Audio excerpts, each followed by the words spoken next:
국민TV 시사 토크 맘마이스 여러분의 힘찬 박수와 함께 시작하겠습니다. 네, 안녕하세요. 저는 정용진입니다. 네, 반갑습니다. 저는 최혁입니다. 네. 저희가 맘마이스인데 네. 오늘은 엄마 자리가 공석입니다. 제 김장훈 씨가 네. 이 국민TV가 이제 또 주차 공간이 협소하다 보니까 오늘 모시지 못했습니다. 아니 주차를 왜 우리 해결을 못 해갖고? 예, 주차 문제가 정말 심각한 사회 문제입니다. 그렇습니다. 아무튼 이기 새엄마는 탄핵당했습니다. 네. 네. 그 많은 분들이 이제 김장훈 씨를 보면서 좀 사실 좀 화도 나고 네. 서운한 마음도 있을 걸로 알고 있습니다만 지금 굉장히 괴로워하고 네. 죄송스러워하니까요. 조금만 용서를 해주시면 어떨까 싶습니다. 용서해 주십니까? 고맙습니다. 네. 바로 그쪽. 아니 지금 통화를 해봤는데 네네네. 지금 굉장히 끙끙 앓고 있습니다. 그래요? 네, 많이 힘들어하고 있습니다. 네. 자, 그래서 저희가 네. 이제 3기 엄마를 또 모집 중에 있습니다. 네. 삼겹만 뭐 조건 같은 거 있습니까? 차 없는 사람으로 네, 주차 안 해도 되는 사람으로 그런 사람으로 저희가 모시겠습니다. 네. 역사적으로 중요한 곳들, 이렇게 청소년들이 꼭 잊지 말아야 될, 우리 국민 모두가 잊지 말아야 될 중요한 곳들을 특히 이제 청소년들을 데리고 이렇게 문화 탐방을 하는 곳이죠. 네, 정확하게 내용 숙지가 안 되신 것 같네요. 네, 중국 내 조선 독립군 항일 유적 탐방 및 한중 청소년 교류 활동입니다. 네. 네. 그래서 2017년 8월 11일부터 16일까지 6일 동안 중국에 있는 뭐 항공, 철도 등을 이용해서 항일 독립운동 대장정을 정말 교과서가 아닌 교과서 밖에서 이렇게 만날 수 있도록 해주는 탐방 활동 프로모션이고요. 네, 이런 것은 사실 한 번쯤 네. 해보시면 굉장히 좋을 겁니다. 한중 청소년 교류 활동. 네, 이걸 통해서 역사를 한번 다시 되돌아보는 기회를 가지시면 좋겠습니다. 네, 자세한 문의 사항은요. 지역번호 044-865-7102, 044-865-7102번으로 전화 주시면 고맙겠습니다. 네, 오늘 저희 엄마 자리가 좀 비어 있는 관계로 또 저렇게 사진만 걸어두긴 조금 죄송스럽잖아요. 그렇죠. 예, 그래서 최욱 씨가 네, 엄마의 자리를 제가 좀 메워 보겠습니다. 저는 자리를 옮기겠습니다. 네. 이러다가 나도 저기서 날아가는 거 아니야? 네, 이제 본격적으로 맘마이스 시작해야죠. 오늘 첫 번째 모실 게스트 분은요. 엄마로서는 빵점, 하지만 정치인으로서는 너무나 훌륭한 역할을 많이 하셨던 더불어민주당의 최민희 전 의원 모시겠습니다. 환영합니다.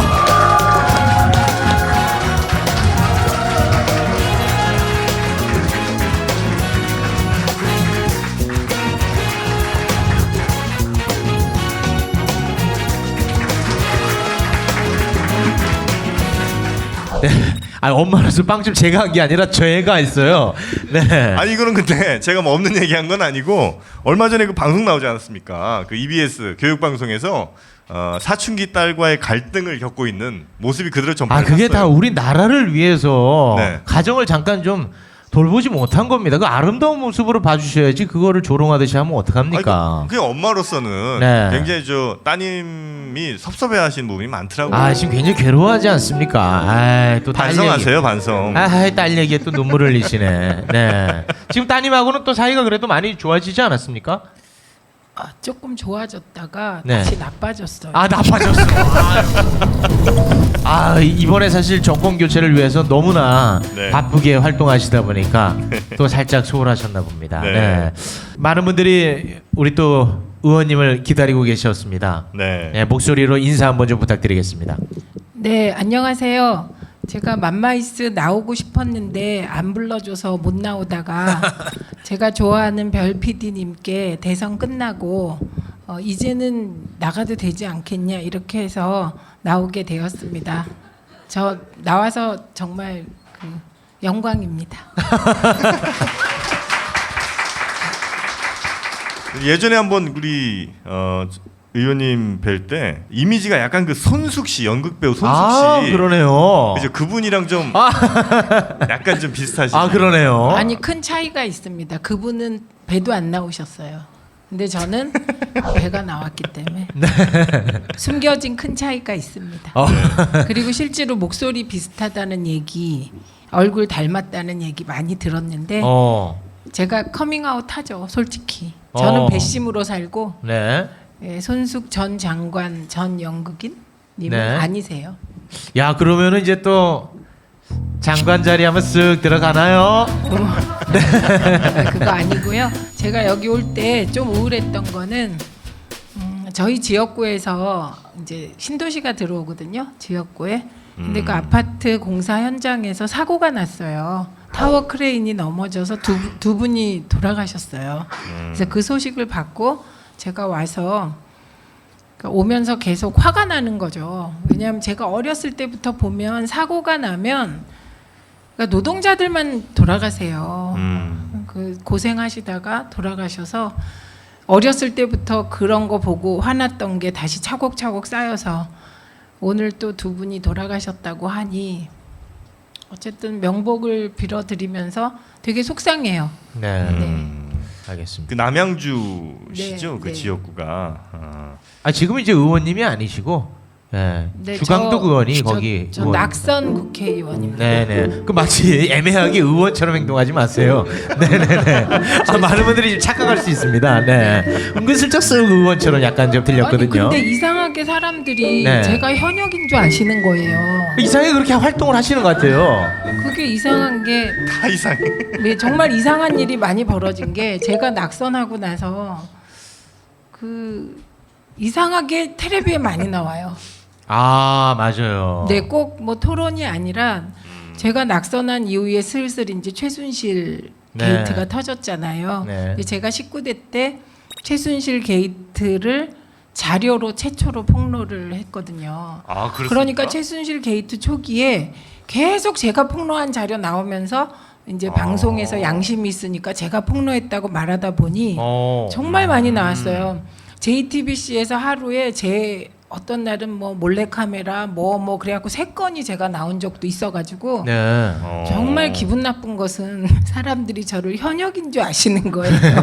근데 엄연히 낙선 국회의원이잖아요. 네. 아니, 그러니까 더 기분이 네. 나쁘죠. 아니 안민석 의원은 본인 작품이라고 늘 얘기를 하셨는데 그분은 9월이고요. 그분은 9월이시고 네, 9월 대정부질이시고요. 아 그리고 의원님은? 의원님은? 저는 그 전이요. 아 그래요? 아 그러면 의원님 먼저시군요. 그러니까 제가 침대 3개, 그 다음에 몰래카메라, 각종 신기한 거, 95만 원짜리 휴지통 뭐 아, 그게 다 연관된 것이었고요. 네네네. 아직도 제가 궁금한 건 몰래카메라. 아 그게 왜 들어가 있었는지. 네, 그 몰래카메라의 테이프는 어디 갔을까? 아직까지 밝혀지지 않았군요. 네, 제2부속실에 있었거든요. 어. 몰래카메라가. 네. 그러니까 이제 구매 목록을 이제 보시고 그렇게 네, 하신 조달청에서 구매 목록을 받았어요. 그러니까 조달청을 통해서 산 물건은 원래 공개하게 돼 있고요. 인터넷에 네네네. 다 떠 있어요. 근데 청와대가 직접 구입한 물건은 공개를 안 해요. 거예요? 그런데 정말 극적으로 우연히 열심히 조달청장을 쫓아다니다가 길거리에서 우연히 아 길거리에서요? 받는 계기를 마련했죠. 그 어떤 신기하시죠? 네. 다 이상한 일인데요. 그 보통 국회의원들이 본관에서 의원회관 갈 때도 차 탄다고 막 언론이 기사 쓰고 그러잖아요. 네네네네. 근데 저는 국회 내에서는 걸어 다니는 걸 원칙으로 했어요. 음. 근데 그렇게 걸어 다니는 걸 원칙으로 하다 보면 지하 통로를 가다 보면 국무위원들을 만나게 되는 거예요. 네. 그렇게 지하 통로로 가다가 우연히 조달청장을 만났어요. 네. 그래서 제가 우리가 이러이러한 자료를 요청했는데 안 준다고. 네. 그런데 그분이 아마도 그 차이를 몰랐던 것 같아요. 직접 구매 물품하고 조달청 경유 물품을. 네네네. 그냥 무조건 주겠다고 하시는 거예요. 네. 그래서 제가 속으로 이러다가 주겠다고 하니까 네. 이제 조달청장 옆에 비서인가 누가 서 있어서 지금 주신다고 하셨어요? 같이 들었죠? 주셔야 돼요. 근데 제가 좀 주셔야 돼요. 그럼 무섭잖아요. 네네. 안 주면 맞을 것 같아요. 그래서 즉시 우리 보좌관한테 전화했더니 우리 보좌관도 오매불망 그 자료만 기다리고 있었거든요. 그냥 총알같이 달려와서 받은 거죠. 그래서 그 직접 구매 물품을 박근혜 정부 청와대로부터 받아낸 거죠. 오. 근데 딱 검토하는데 거기 몰래카메라, 그다음에 몰래 캠코더 이런 게 막 나오는 거예요. 오. 그럼 훗날 그 조달 청장은 혼나지 않았습니까 그쪽에서? 근데 이제 제가 질의할 때마다 조달청장 인사할 거냐 또 이렇게 물어봤어요. 아. 그래서 한동안 못 잘랐어요. 지금 결국은 결국은 한 1년 있다 잘렸으니까 아. 그 정도는 또 잘릴 때가 된 거고 사실은 또 그렇게 했으면 잘려야 되고. 근데 뭔가 이상해서 그 빨리 달라고 하신 거예요? 아니면 그냥 달라고 했는데 우연히 그게 드러난 겁니까? 그러니까 저희가 네. 제가 운영이었기 때문에 청와대가 직접 구입한 물품 목록을 자료 요청을 해놨는데 안 주고 있었던 거죠. 그러니까 뭔가 이상해서는 아니고 그냥 네, 한번 저는 그게 그냥 보시려고. 일상 업무예요. 샅샅이 네. 뒤지자 네. 이게. 네. 그래서 자료를 받아내는 건 저희 의원실이 뭐 저는 비록 낙선했지만 1등이었습니다.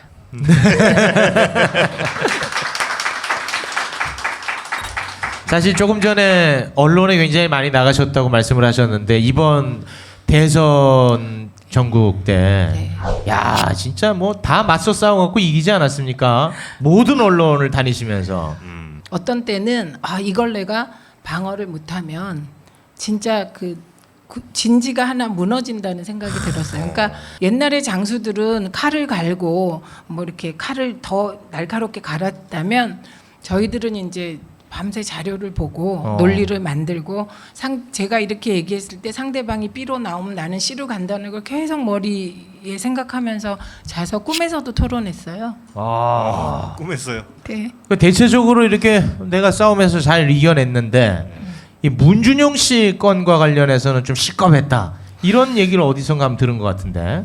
그러니까 문준용 씨 건은 이제 사실이 아닙니다. 그런데 그건 정말 써먹기가 좋은 정치 공세 거린 거예요. 네. 그래서 상대방들이 정말 잘했다면 방어를 하다가 우리가 진짜 거짓에 당할 뻔했는데 다행히 상대방들이 제가 생각한 수준으로 안 하셨어요.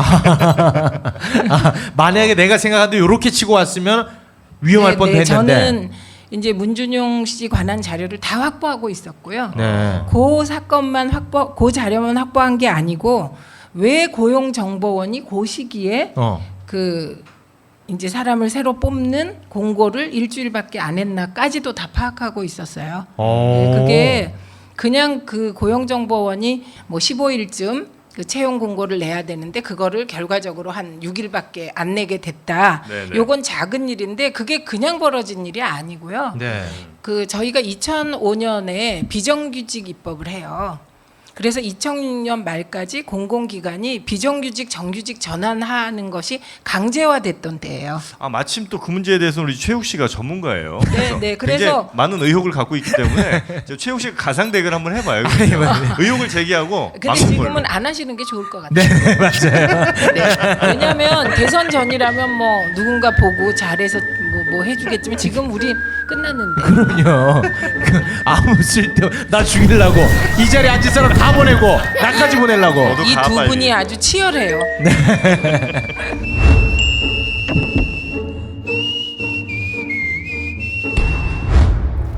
술친구를 부탁해 박누리. 오창석입니다. 널브러져 있는 술병만 봐도 이미 둘 다 만취 상태네요. 남자, 초점이 흐려지기 시작하네요. 그런데 반면 여자는 끄덕도 없습니다. 이대로라면 여자보다 먼저 넉다운 될 것 같은데요. 자존심에 스크래치가 가지 않으려면 역시 술친구이네요. 와, 센스 미친 거 아니야? 술친구를 먹어본 사람들은 다 알잖아요. 군뱅이, 헛개, 강황, 울금. 상쾌한 아침을 위한 핫 아이템 아니겠습니까? 아니 그런데 군뱅이가 얼마나 비싼데 그게 진짜 다 들어갔다고요? 그럼요. 헛개와 가격 차이가 무려 15배. 상쾌한 아침을 위해 아낌없이 넣었습니다. 먹어보면 압니다. 상쾌한 아침을 위한 술친구. 오창석 박누리의 메이킹 필름이 궁금하신 분들은 네이버에서 술친구를 검색하세요. 네이버 모텔이 아닙니다. 미친 거 아니야? 오늘은 첫 광고니까 여러 걸음 더 들어가 보도록 하겠습니다. 대마시안샵 어떤 곳입니까? 우리가 물건 살 때요. 네. 어디가 물건이 좋은지, 어느 물건이 싼지 네. 항상 비교 검색해 구입하지 않습니까? 굉장히 귀찮고 피곤하고 힘들고 짜증나는 작업이죠. 그런데 대마시안 샵은 말이에요. 검증된 우수한 제품을 모아서 인터넷 최저가보다 더 싸게 공급해주고 있어요. 비싸 보이는데요. 예, 이거는 소니 정품 헤드폰인데요. 오. 인터넷 최저가보다 무려 26,100원이나 더 쌉니다. 아니 어떻게 그런 게 가능하죠? 저희 보신 적 없죠? 대마시안샵은 오늘도 저희 같은 애들을 쓰면서 최저가를 실현해내고 있습니다. 대마시안샵 소식이었습니다.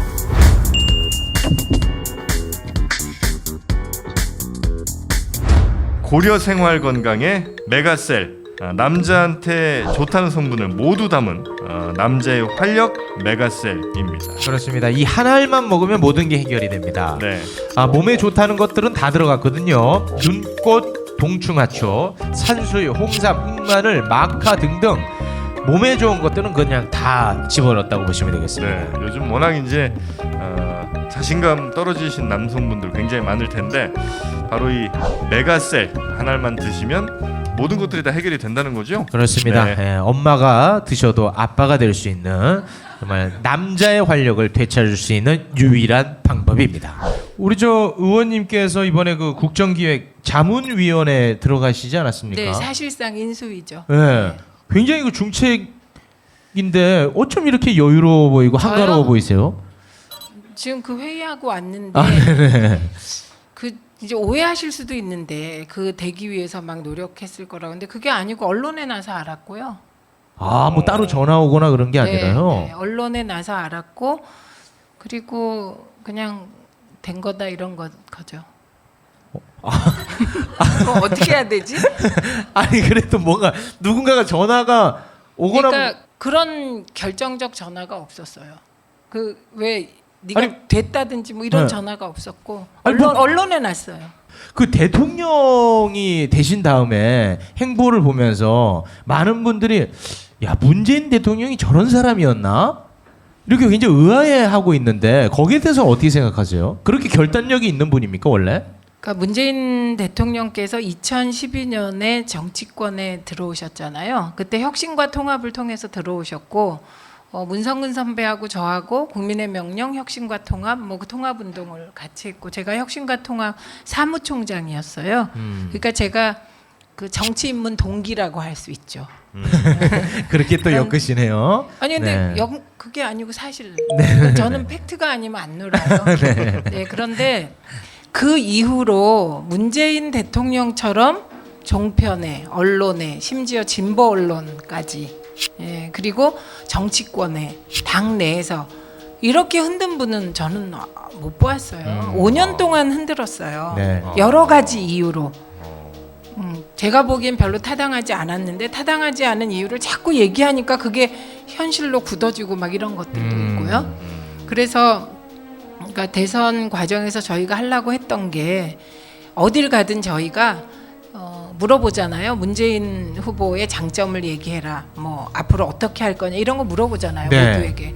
그러면 저희들의 대답이 한결같았어요. 문재인이라는 사람이 정말 좋은 사람이고 준비된 사람이고 결이 고운 사람이고 어진 사람이기 때문에 그동안의 왜곡된 이미지를 걷어내고 문재인 본연의 모습을 보이는 게 우리의 목표다.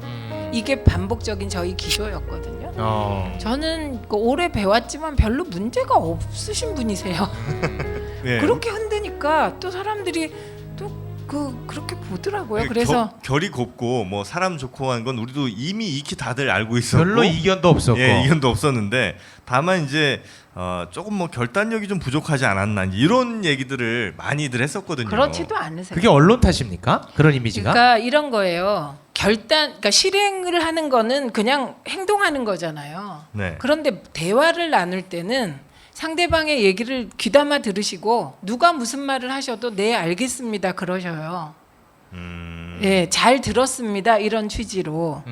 예, 그러면 상대방은 자기한테 동의하나 이렇게 생각하고 이후에 자기 머릿속에서 새로운 걸 그려서 그런데 행동을 하실 때는 명확하고 단호하셨어요 옛날부터. 안 그러고 어떻게 유신 때 유신 반대 운동을 하겠어요. 그러니까요. 네. 그러면은 결국은 어찌됐든 그 언론이 뭔가 좀 왜곡된 이미지를 키운 측면이 있다고 봐야겠군요. 혹은 문재인 네, 대통령을 많은 만난 사람들이 자기 식대로 해석을 하면서 이제 이야기를 많이 언론의 하다 보니까. 얘기를 하는 네, 거잖아요, 그것들이 이제 주로. 보도되고.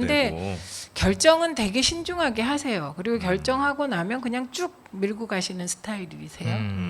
그래서 저는 진짜 이상했다니까요. 지난 5년이. 저는 과거에 이분이 되게 좋은 분이고 인격적으로도 훌륭하고 일도 잘하고 유능하시고 네. 사고가 되게 명쾌하신 분인데 전혀 다른 모습으로 계속 그려지고. 근데 딱 하나 단점은 있으세요. 단점. 네. 왜 이렇게 좋아하세요? 좋아하는 게 아니라 뭔가 소신 있어 보여서. 네. 단점. 단점은 자, 청와대가 지켜봅니다. 사람을 너무 좋게 보세요. 아, 이거 단점이세요. 그래요. 네. 요즘 뭐 연기 연습하세요?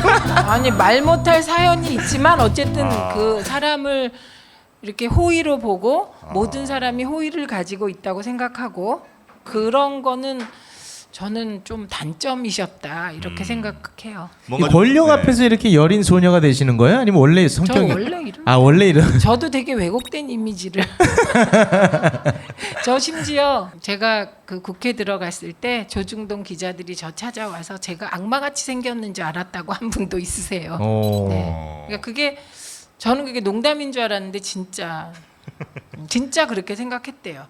그래갖고 제가 한번 이제 너무 피곤해갖고 국정감사 하다가 이렇게 한 적이 있어요. 여기를 이제 이렇게 이 지압을 하다가 손이 이렇게 올라와서 그거를 조선일보가 찍어서 이만하게 낸 적도 있어요. 근데 그거를 본 시민들은 저를 진짜 이거 보세요.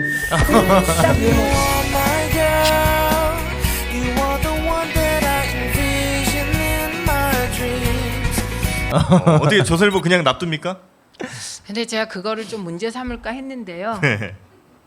그런 무서운 사람도 좀 있어야 되지 않을까 싶어서 놔뒀어요. 네. 그리고 그때 너무 바빠가지고. 그러니까 뭐 이렇게 여쭤본 게 그 이른바 종편 저격수라는 별명도 있으셨는데 네. 이제 종편이 근데 왜 나가게 됐냐? 아, 무서워. 아니 이게 뭐 그것도 그거지만 종편이 이제 뭐 대선 전에 뭐 한 지난 4년 뭐 5년 동안 정말 좀 너무 왜곡된 혹은 편향된 것들을 많이 했잖아요. 종일 편파 방송을 많이 했잖아요. 그래서 종편이잖아요. 네. 그래서 이제 과연 문재인 정부 때는 종편이 어떻게 될까 궁금해하시는 분 많거든요. 일단 저는 이번 대선에서 네. 50대가 막판에 저희에게 50대 후반까지 많이 돌아오신 것은 그 우리 당의 한 열 몇 명이 팀워크를 가지고 종편에 출연해서 문재인 후보에 대한 악의적인 공격을 희석시킨 게 한 요인이라고 봐요. 50대 표가 오는 데는. 네네. 이게 2012년 대비해 보면 2012년에 그렇게 하지 않아 가지고 네. 우리가 50대에서 많이 졌어요. 맞아요. 그때 그리고 보이콧 하시면서. 네, 여성도 졌어요. 그런데 대선처럼 큰 전쟁을 앞두고는 어떤 언론이든 무시하면 안 될 것 같아요. 예, 그래서 이제 그 종편에 나가서 적극적으로 다 열심히 하셨어요. 우리 그 패널들이. 네네. 그래서 이 자리를 빌어서 진짜 감사드리고요. 왜 감사드리냐면 그 종편의 역사를 알잖아요, 우리가. 네. 종편이 태동한 게 이명박 정부가 사실 이명박 대통령의 만들기에 성공한 보수 언론에게 이명박 정부가 사실 실정법을 어겨가면서 종편을 준 거잖아요. 그래서 종편에 대한 문제 제기를 계속 해왔고 우리 당 전체와 종편이 거의 대치하고 있었잖아요. 근데 그런 종편에 나가는 것 자체가 쉽지 않아요. 처음에 제가 이제 TV조선에 처음 나갔을 때 진짜 그 가는데 이러고 들어갔어요. 근데 물론 그게 이제 총선에서 야권이 이기고 난 후라 이제 조금 낫긴 했지만 그게 쉬운 일이 아니고 저를 출연시킨 TV조선도 쉬운 결정은 아니었어요. 네, 그리고 이게 그쪽만이 아니라 종편들이 전부 우리 당 의원 혹은 우리 당 패널들이 나가는 게 서로 쉬운 일은 아니에요. 그런데 신기한 면도 있어요. 그렇게 우리가 이제 종편에 우리 쪽이 다 나가서 얘기를 하다 보니 서로 어느 정도 소통이 되는 그 영역이 한 요만큼 생긴 거예요. 네. 그래서 저희 동네에 되게 보수적인 지역인데 거기에 한 60대 어머니들이 저보고 네 얘기를 들어보니 문재인이란 사람이 좋은 면도 있는 것 같다. 예, 그리고 종편에 있는 종사자들도 야당 의원들은 전부 다 뭐 막무가내고 그런 줄 알았는데 나와서 다들 말씀하시는 거 보면 되게 합리적이다. 이렇게 이해가 되는 영역이 생겨요. 네. 그다음에 문재인 대통령의 일관된 입장이 언론 자유는 최대한 보장되어야 한다. 그런데 공영방송은 공영방송다워야 한다. 그리고 종편과 관련해서도 법과 원칙에 따라 제어가 심사를 해야 된다. 요거예요. 그러니까 저희가 다 그거에 동의하죠. 그래서 그 기조를 지켜나가면 그리고 이번 선거를 통해서 우리도 많은 거를 느꼈잖아요. 네. 마찬가지로 저는 보수 쪽 그리고 보수 언론, 종편 종사자들도 많은 걸 느꼈을 거라고 생각합니다. 네. 그래서 그것이 있으면 네. 심의도 제대로 하고 방송통신심의위원회가 봐주고 뭐 더 심하게 하고 이런 거 없이 원칙대로 하다 보면 시간이 좀 걸려도 모든 것이 자기 자리를 찾아가지 않을까? 네, 일단 그렇게 생각합니다. 네. 그 여성 30% 입각이라는 원칙을 세우지 않았습니까? 그래서 네. 지금 그 인사수석도 그렇고 그다음에 피우진 네. 님도 네. 그렇고 그다음에 강경화 내정자 전혀 상상하지 못한 곳에서 여성 인재를 발굴하시잖아요. 네. 그렇게 잘 하실 것 같아요. 이제 그런 차원에서 사실 뭐 네. 이게 저를 여성으로 보는 분이 많지 않아서 아이 그거는 네. 그럼 제가 그 보기를 좀 드리겠습니다. 문체부 장관, 방통위원장. 방통위원장은 많은 분들이 인터넷에 저 방통위원장 말씀을 하시는데 네. 그 정치인은요 국회의원 임기가 끝난 지 3년이 지나야만 방통위원장을 할 수 있습니다. 왜 이렇게 좋아하세요? 그러니까 문체부 장관 쪽으로 쓱 가시는. 아니요 거기는 남성이 될 것 같은 제 그냥 느낌적 느낌. 그럼 여성가족부 장관 어때요? 따님과 이상한 갈등도 거 좀 물어보는데 있는데. 우리 딸이 싫어해요. 제가 이렇게 이제 이런 질문을 드린 이유가 그 동안에도 이제 방송에 대해서 네. 굉장히 관심이 많으셨고 실제로 이제 법안 같은 것도 네. JYJ 법안을 의원님이 제가 냈습니다. 그리고 그렇습니까? 통과시켰죠. 아. 네. 근데 그 법은 정말 진통 끝에 통과된 법이죠. 그런데 왜 JYJ 못 나옵니까? 그래서 제가 낙선해서 제가 만약에 JYJ법 만들어 놓고 제가 국회에 들어갔으면 그 후속 조치를 계속 했을 텐데 그 JYJ법의 후속 조치를 해줄 분이 안 계신 거죠. 네. 그러니까 워낙 큰 사안도 많이 터지고 그런데 저는 정치라는 게요. 뭐 거대 담론이나 뭐 커다란 사건이 터졌을 때 그걸 해결하는 것도 중요하지만 일상적으로 자기 상임위의 일상 업무들을 자잘한 것들을 수없이 많이 동시에 해결하는 거 그게 동시로 진행돼야 된다고 보거든요. 그래서 JYJ법은 법안을 발의하고 통과하기까지 11개월 걸렸어요. 중간에 뭐 법소위에서 안 된다 뭐 한다 그래서 포기할 순간도 많았지만 그렇게 할 수 없었어요. 그 법은. 네, 그래서 끝까지 통과시켰죠. 타협도 하고 뭐도 하고 뭐 이러면서. 그러니까 일명 JYJ법은 특별한 사유 없이 출연 금지를 시키지 못하는 법안이죠. 그렇죠. 네. 네. 그러니까 출연 금지라는 게 뭐 명시적으로 뭐 어디다 써놓고 방송국 뭐 문 앞에 써놓고 JYJ는 출입금 이렇게는 안 할 거 아니에요. 그 그냥 JYJ는 명시적으로 못 나오게 한 문건이 있어요. 네, 거대 그 기획사가 예. JYJ를 출연시키지 말라는 공문을 보낸 그 공문까지 자료를 가지고 있었죠. 녹화일 기준으로 노 전 대통령 서거 이제 8주기가 네. 이제 내일인 것 같은데 노무현 전 대통령과도 인연이 있죠. 있으시죠? 네. 노무현 대통령은 기억을 못 하시던데 1991년에 노무현 대통령께서 부산에서 출마해서 떨어지세요. 네네.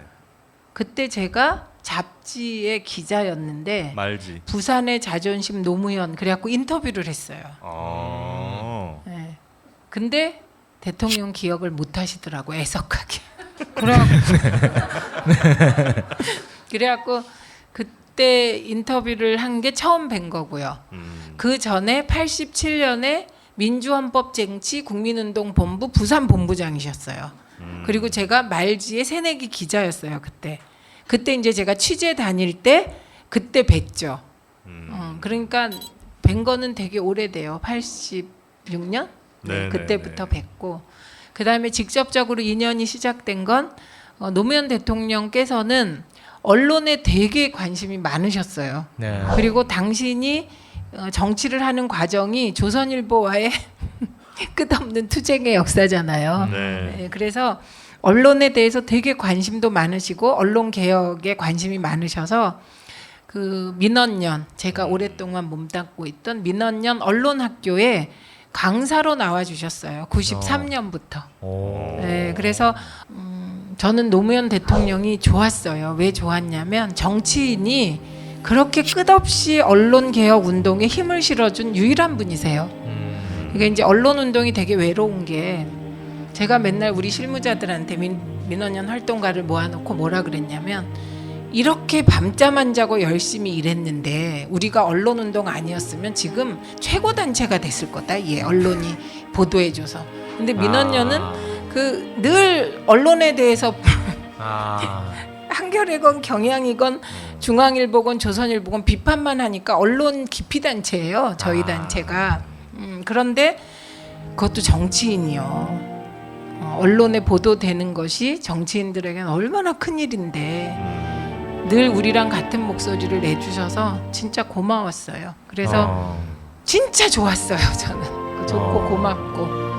그래서 2002년에 경선할 때 노무현 상식 혹은 희망이라는 책을 출판사에서 내는데 제가 그때 민원연 사무총장이었는데 현역 시민단체 사무총장은 그때 중립성에 덫에 빠져 있을 때예요.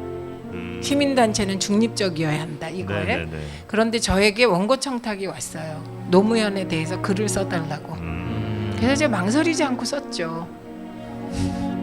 그래서 편향적으로. 그 이후로 그때부터 이제 친노 사무총장으로 찍혔고요. 그다음에 결정적으로는 2004년 탄핵 당하셨을 때 노사모하고 같이 그 탄핵 집회를 초기에 기획하고 주도했죠. 제가.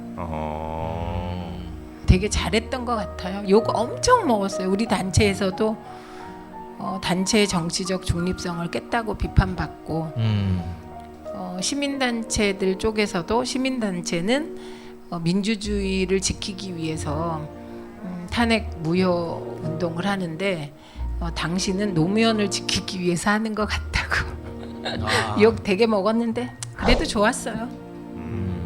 그냥 인정. 친노인 거 인정. 그때. 저도 문pan 거 인정. 그냥 예, 인정하고 욕 먹는 게 나아요.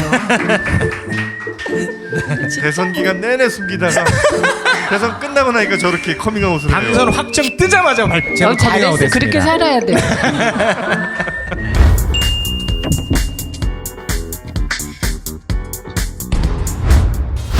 초기 비용, 세금 혜택, 감가상각, 보험료 할증? 차 타는데 뭐가 이렇게 복잡해? 이제 자동차 선택만 하십시오. 초기 비용에 고민 없이 편리하게 신차 노트가 도와드립니다.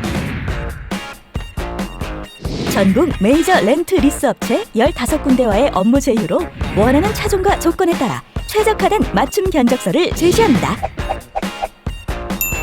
이제는 복잡한 비용 걱정, 차량 관리 걱정 전부 신차 노트가 책임집니다. 승용차, SUV, 수입차, 법인 차량 원하는 차를 선택하고 월 렌탈료만 납부하세요. 검색창에 신차 노트를 검색하세요. 비타민 엔젤스는 생각했습니다. 어떻게 하면 더 좋은 유산균을 만들 수 있을까? 세계 1등 원료 회사를 찾아 그중 제일 좋은 원료로 유산균을 만들자. 여러 논문과 인체 시험으로 장 건강에 유익함이 입증된 프로바이오틱스 비지. 인터넷 검색창에 프로바이오틱스 비지를 쳐보세요.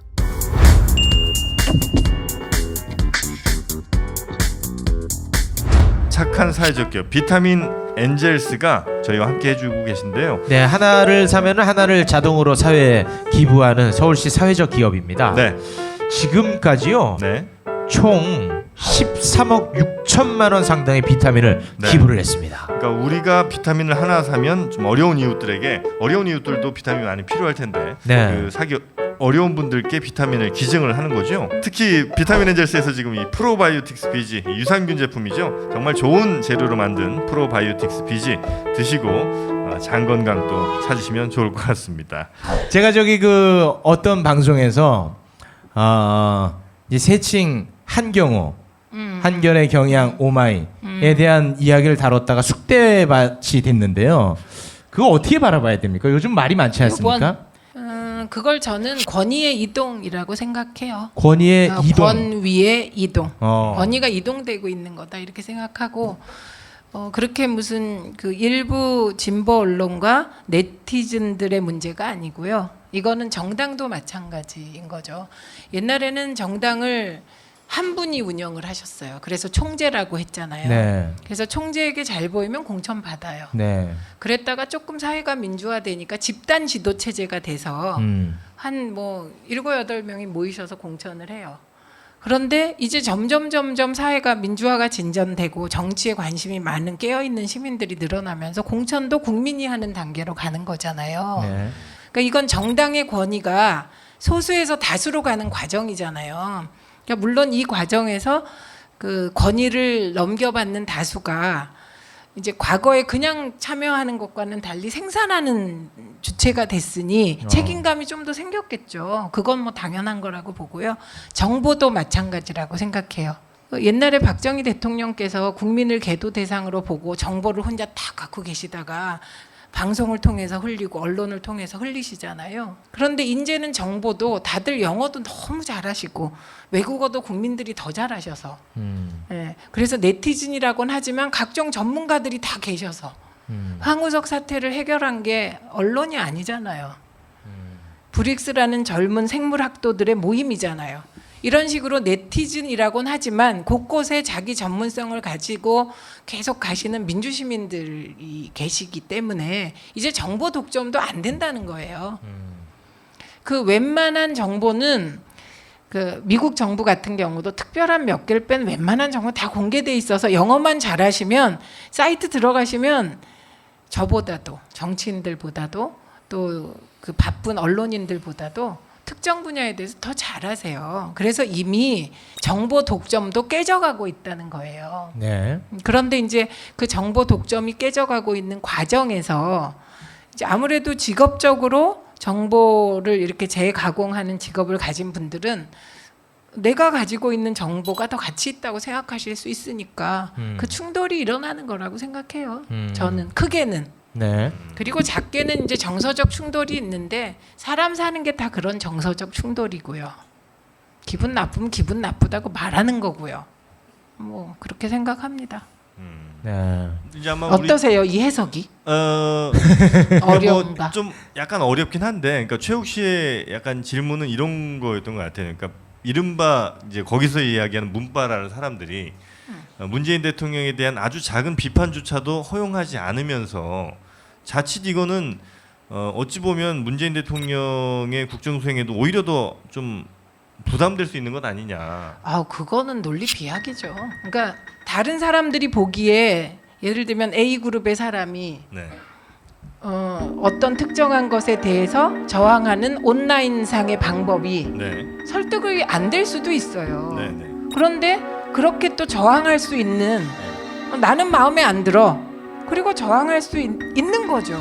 저는 그런 일이라고 생각을 하는 거예요. 그래서 그거를 막 대통령의 국정 부담까지 가는 건 저는 좀 논리 비약인 것 같습니다. 정부 혹은 뭐 정권 혹은 뭐 권력자를 비판해야 되는 건 언론의 기본이잖아요. 언론은요 그렇게 다들 생각하시는데 언론의 가장 우선적인 의무는 사실 보도예요. 일반적으로 언론의 가장 기본적인 기능을 정부를 감시하는 거라고들 많이 생각을 하시거든요. 그거가 그게 잘못됐다. 잘못된 거예요. 그게 참여정부와 민주정부 10년 동안 보수 언론이 썼던 언론의 역할에 대한 왜곡이에요. 아니, 그래서 이건 우선은 사실을 우리나라만 전달하고 하는 얘기 아니고, 그러니까 아니 사실은 전 세계적으로 제 네. 말이 그러니까 사실 전달은 당연한 거지만 그래 근데 당연한 걸 안 하고 사실을 왜곡하고 정부를 비판한 게 10년 동안의 역사였어요. 민주정부 10년 동안.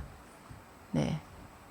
그러니까 정부를 비판하지 말아야 되는 건 아닐 거 아닙니까, 그죠? 아니 비판을 하되 네네. 사실을 전제로 비판해야 되는데 네. 민주정부 10년 동안 사실이 아닌 걸 전제로 정부 비판이 우선이라고 하면서 그 왜곡 보도, 오보를 내고 정부를 비판해서 문제가 됐던 거죠. 그래서 언론 운동이 대중화된 거거든요. 그러니까 우선 사실 보도, 그리고 이 사실 보도의 기준이 있어요.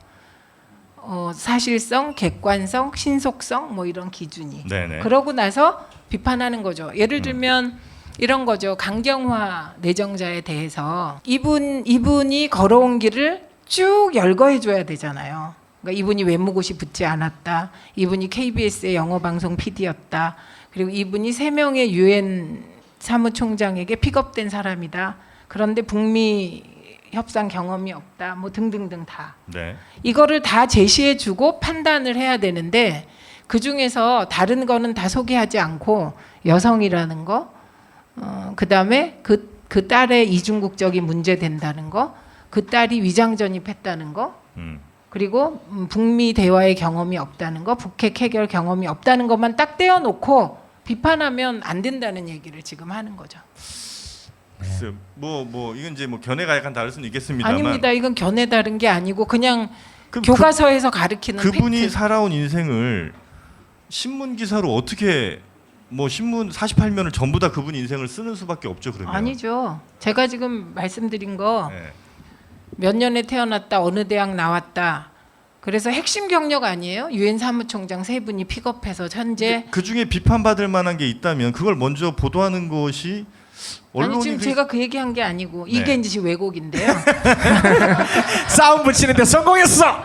그러니까 그게 뭐냐면 비판하는 거 먼저 쓸 수 있어요. 그러니까 리드 기사를 쓸 때 강경화 외교부 장관 내정자가 딸의 이중 국적과 위장 전입으로 비판받고 있다. 네. 요걸 리드 기사를 쓸 수 있어요. 나의 편집 방향에 따라. 네. 그러나 그렇다면 사람들은 이런 사람을 왜 대통령이 내정했을까 궁금하잖아요. 네. 그런 이유가 될 만한 경력도 같이 써줘야 이게 이제 팩트를 제대로 전달한 거다. 요 말씀인 거죠. 네. 알겠습니다. 하여튼 뭐 얘기가 좀 길어졌는데 나는 욕 안 먹겠지. 네. 워낙 뭐 언론 이쪽으로 이제 또 그렇죠. 이쪽만은 저하고 얘기해봐야 뭐 좀. 제 생각이 바뀌진 않았어요.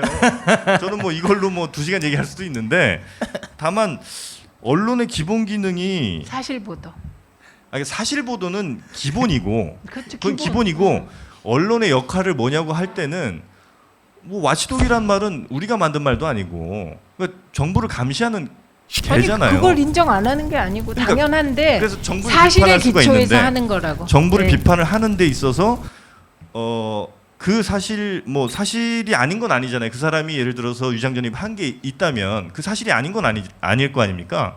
제가 사실 아니라고 한 적 없는데. 그러니까 그 사실을 얘기했을 때 그거에 대해서도 예를 들면 뭐 이른바 그 문재인 뭐 대통령을 굉장히 이제 선호하시는 분들, 지지하시는 분들이 거기에 대해서 이제 그 언론 혹은 뭐 무엇에 대해서든 기자에 대해서든 굉장히 그 심한 비판들을 이제 하시는 거에 대해서 아니 진짜 그러세요? 그러니까 저는 강경화 내정자가 그 딸이 이중국적이었다.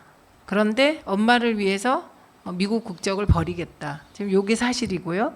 그다음에 위장 전입을 했다. 이유는 이제 고등학교 때 한국에 와서 학교를 다니기 위해서 불가피하게 친척 집에 위장 전입을 했다. 요것도 사실이에요. 그거를 보도했다고 막 하나요? 진짜? 진짜? 대답해라. 그러니까 지금 현재 분위기는 그 기자분들 말씀이 그러니까 예를 들면 지금 뭐 트위터라든지 이런 데서 이제 한참 뭐 싸움을 했던 혹은 뭐 사과를 했던 그분들의 말씀이 도저히 지금은 뭐 어떤 비판도 수용하기 어려운 분위기인 것 같다. 그거 아닌데요. 많이 그렇게 비판해요. 지금. 그리고 자유한국당에서 논평을 냈기 때문에 그거를 보도하지 않을 수 없어요. 그래서 그런 거에 대해서 비판하는 거 잘 못 봤는데. 저는 보지 마세요. 알겠습니다. 그럼 앞으로 이제 우리 예를 들면 뭐 종편이라든지 아니면 언론에 대해서는 우리 정부, 그러니까 문재인 정부가 어떻게 뭐 해나갈 것이다 예측. 이제 대통령께서 말씀하신 기본 원칙대로 한다. 언론 자유는 최대한 보장되어야 한다. 공영방송은 공영방송다워야 한다. 그래서 공영방송의 중립성, 독립성을 보장하기 위해서 공영방송 지배구조법은 국회에서 여야가 다 내놓은 대로 통과되기를 희망하고요. 그다음에 종편에 대해서도 종편이 부당하게 특혜를 받고 있다면 그건 법과 원칙에 따라 해소해 나가야 되고 종편 제어가는 법과 원칙에 따라 꼭 정말 철저하게 진행돼야 된다. 요거 끝으로 좀 못다한 말씀 우리 너무 있으시면. 심각했나? 아니에요. 죄송해요. 네, 아니 괜찮습니다. 네. 왜냐면 내 알 바 아니니까요. 네. 왜냐하면 제가 그 김대중 대통령, 노무현 대통령 때 민원연 사무총장을 했어요. 네. 그때 한 게 제가 오해도 많이 받았는데 왜곡 보도를 찾아내는 작업이 제가 했던 가장 중요한 작업이에요. 그러니까 저는 정부 비판이 언론의 또 하나의 중요한 역할이라는 걸 알겠는데 정부가 안 한 행동을 했다고 하고 비판하면 안 되는 거잖아요. 근데 하지 않은 일, 이런 그 거짓 보도를 해놓고 민주정부와 참여정부를 정말 몹쓸 정권으로 매도하는 걸 너무 많이 봐서 네. 그걸로 제가 책까지 만들었어요. 민원연이 제목이 1시간 후면 세상이 달라 보인다예요. 왜곡 보도를 다 보고 나면 어머 내가 잘못 알았네 이렇게 된다는 뜻으로 책 제목을 1시간 후면 세상이 달라 보인다 이런 걸 할 정도로 우리가 당연하게 생각하는 사실 보도를 안 하고 욕하는 거예요. 진짜 신기하죠. 언론이 사실 보도 안 한다는 거 못 믿겠죠. 이걸 활용해 갖고. 진짜 깜놀이죠. 거짓 보도를 의도적으로 한 듯하다는. 네. 아니 그럼 제 요거 하나만 제 질문드리죠. 아유 또. 백분 나체요법 무슨 책입니까 이거는? 그거 황금빛 똥을 누는 아기요. 그 백분 나체요법이 100분 동안 저 벗기라는 거예요? 그 책에 나오는 내용이에요. 아이가 세상에 태어났을 때 3일 동안 단식을 시키고 물만 먹이고 젖이 돌면 젖 먹이고 그 사이에 이제 태어나면 1시간 40분 동안 나체로 발가벗겨 두는 특수요법. 네. 아이가 태어났을 때요? 네. 우리 네. 딸 그렇게 했어요. 아기 잘 키우는 법에 대한 책을 쓰셨는데 지금 딸이랑 사이가 무척 안 좋습니다. 그러니까요. 네. 이거 여기까지만 진짜. 말씀드리겠습니다. 그래서 네. 제가 지금 그 얘기를 하려고 그랬어요. 태어나자마자 100분을 발가벗겨 뒀더니 그게 잠재의식으로 들어가서 지금 반항을 하나? 이런. 알겠습니다. 네. 자, 끝으로 못다한 말씀 없으시겠죠? 워낙 말을 많이 했어요 오늘. 그런가요? 네. 제가 은근 말이 엄청 많아요. 네. 반성합니다. 뭘 반성해요? 좋은 말씀 많았는데요. 네. 미안합니다. 아이고 무슨 말씀을요. 네. 자 지금까지 우리 최민희 전 의원님이었습니다. 고맙습니다. 고맙습니다. Danny boy, don't be afraid to shake that ass. I misbehaved, Danny boy.